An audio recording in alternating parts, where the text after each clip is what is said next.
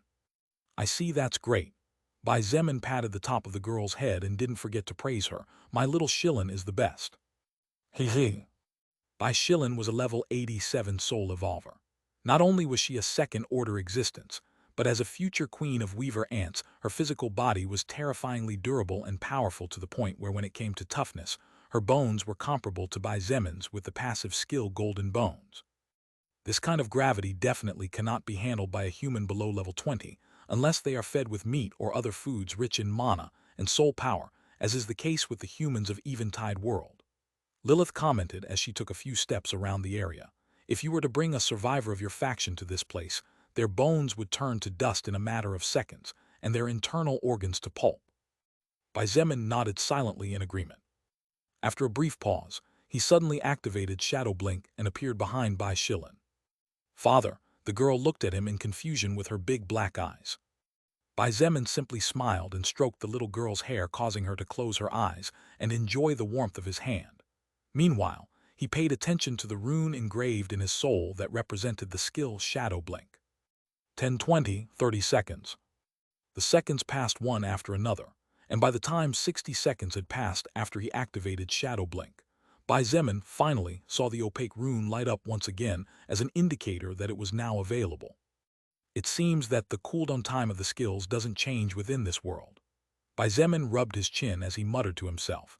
Even though it was only 60 seconds in this world, outside of the collector's pocket world the time that really passed through were 600 seconds, 10 times more. Lilith, I'll be right back, Bai Zemin said, and without waiting for a reply from her, he simply disappeared without a trace with such speed that even Lilith didn't see him. Looks like space law is working well, she chuckled. Bai Shilin reached over and took her hand as she asked softly, Father. He'll be right back, Lilith replied, and not even a moment later noticed how space twisted. Look, he is here. Bai Zemin's body was only in sight of the two for 6 seconds before he disappeared again. He's gone, Bai Shilin said as she stared at the place where her father had just disappeared. 2 seconds later, Bai Zemin reappeared and she said with fun, he's here. Lilith laughed softly at Bai Shilin's tenderness before focusing on Bai Zemin and asking with genuine curiosity, how did it go? Did you find out anything? Bai Zemin looked at the Shadow Blink skill rune, and a hint of regret seeped into his voice as he slowly said, what a pity. It seems that this world's time difference doesn't affect skills. Bai Zemin had activated Shadow Blink in the outside world, and had then immediately returned to the collector's pocket world. However, even though Bai Zemin spent 6 seconds in the collector's pocket world and immediately returned to the outside world where 60 seconds had already passed, the skill Shadow Blink was still on cooldown, as if he had just used the skill in the outside world even though 1 minute had actually passed in Earth time. Lilith couldn't help but feel that it was a pity, but at the same time she couldn't help but sigh in relief. Zemin, although it's indeed a pity, I think it's normal for the skills to be unaffected by the time difference between this world and the outside world. Besides, I think it's better this way. Better? He looked at her puzzled. Lilith, if the skills were affected, the cooldown time of my skills would charge 10 times faster whenever I entered the collector's pocket world. Well, that's true, but while that has advantages, there is also a big disadvantage that you are ignoring, Lilith pointed out. Oh, he frowned slightly and asked in confusion, what is that disadvantage you are talking about? Zemin, if your skills were affected by the time difference, then that would mean that your soul would also be getting affected. At the end of the day, skills are part of our souls. Lilith continued in a serious voice. This means that your soul would be aging 10 times faster than normal by spending time in this world, so your life expectancy would always be running out 10 times faster than normal in the eyes of others. What was it that allowed soul evolvers to evolve? It was soul power, the absorption of records or part of the souls of other living beings, and the subsequent strengthening of one's own soul, which in turn strengthened the body.